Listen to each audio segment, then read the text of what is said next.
નમસ્કાર, હું છું આપની સાથે હિરલ મહેતા। MBA BBS કરવા માટે નીટની પરીક્ષાની થોડી વારમાં જ પ્રારંભ થશે અને નીટના વિદ્યાર્થીઓને પ્રવેશ આપવાની શરૂઆત પણ કરાઈ ચૂકી છે। ત્યારે વિદ્યાર્થીઓ માટે બૂટ પ્રતિબંધિત, ચંપલ પહેરવા માટે ફરજિયાત છે અને હાથમાં ઘડિયાળ, દોરો કે ફૂલ સ્લીવ કપડાં પણ પ્રતિબંધિત છે।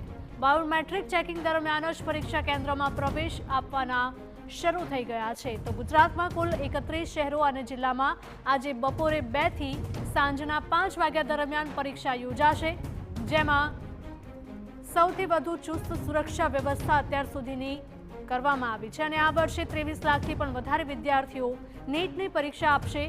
દિલ્હીથી હવાઈ માર્ગે નીટના પ્રશ્નપત્રો આવ્યા। ઉત્તર વહી લઈ જવાની જવાબદારી પોસ્ટ વિભાગ સંભાળશે।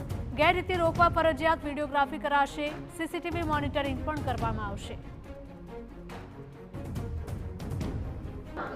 મેડિકલ ડેન્ટલ માટે લેવામાં આવતી નીટની પરીક્ષા આજે દેશભરમાં આયોજિત કરવામાં આવી છે। સમગ્ર દેશના 24 લાખ કરતાં પણ વધારે વિદ્યાર્થીઓ આજે આ પરીક્ષા આપી રહ્યા છે। લગભગ 5400 જેટલા સેન્ટરો પર આ પરીક્ષાનું આયોજન કરવામાં આવ્યું છે। મહત્વનું છે કે ગત વર્ષે પરીક્ષાને લઈને વિવાદ થયો હતો અને એના જ કારણે આ વખતે વિશેષ વ્યવસ્થા પરીક્ષાને લઈ આયોજિત કરવામાં આવી છે, જેમાં સરકારી જે સંસ્થાઓ છે ત્યાં જ પરીક્ષાનું આયોજન થઈ રહ્યું છે। કારણ કે ગત વર્ષે જે ગોધરાની સંસ્થા સામે આવી હતી એ ખાનગી સંસ્થા હતી અને એ સિવાય કેટલીક ફરિયાદો પણ ઉઠી હતી કે જ્યાં ખાનગી સંસ્થાઓ આ પરીક્ષામાં ગેરરીતિ કરી રહી છે અને એને જ ધ્યાનમાં રાખીને આજે સમગ્ર દેશમાં મોટાભાગની જે સરકારી સંસ્થાઓ છે ત્યાં જ પરીક્ષાનું આયોજન કરવામાં આવ્યું છે। નીટના તમામ વિદ્યાર્થીઓ માટે વિશેષ ડ્રેસ કોડ રાખવામાં આવ્યો છે। ફૂલ બાયના શર્ટ કે પછી એ પ્રકારના વસ્ત્રો પહેરીને ના આવે, શૂઝ નહીં પહેરવા અને એ સહિતના અનેક નિયમો પણ નક્કી કરવામાં આવ્યા છે। વિદ્યાર્થીઓ આપણી સાથે છે, એમની સાથે વાતચીત કરીએ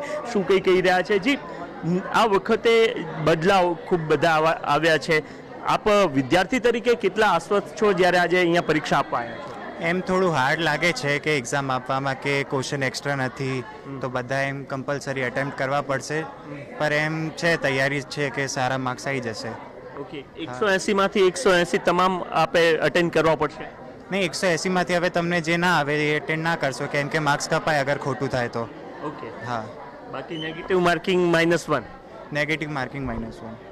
તો વિદ્યાર્થીઓ આવ્યા છે અને અત્યાર સુધી એટલે કે ગત વર્ષ સુધી એ પ્રકારની સ્થિતિ હતી કે કુલ 200 માર્ક્સના પ્રશ્નો પૂછવામાં આવતા 200 પ્રશ્નો પૂછવામાં આવતા હતા, પરંતુ આ વખતે ફિક્સ 180 પ્રશ્નો કરી દેવામાં આવ્યા છે। આપ જોઈ રહ્યા છો કે હાથે કંઈ પણ પહેરેલું અને આવું જે છે એ પ્રતિબંધિત કરવામાં આવ્યું છે। જે પણ વિદ્યાર્થીઓ અહીંયા હાથ પર દોરો અથવા તો ઘડિયાળ કે પછી બીજી કોઈ પણ વસ્તુ જો એ પહેરીને આવ્યા હોય તો એ પણ અહીંયા હાલ કઢાવવામાં આવી રહ્યું છે। ચાહે સ્માર્ટ વોચ કે પછી સાદી ઘડિયાળ, કંઈ પણ જે વસ્તુ છે એ અહીંયા વિદ્યાર્થીઓ લઈને આવી ના શકે એ પ્રકારની વિશેષ વ્યવસ્થા કરવામાં આવી છે। 3 સ્તરીય જે સુરક્ષા છે અથવા તો ચેકિંગ છે એ થશે ને ત્યારબાદ વિદ્યાર્થીઓ પરીક્ષા માટે જઈ શકશે। તૌસિફ મલિક સાથે નરેન્દ્ર રાઠોડ, TV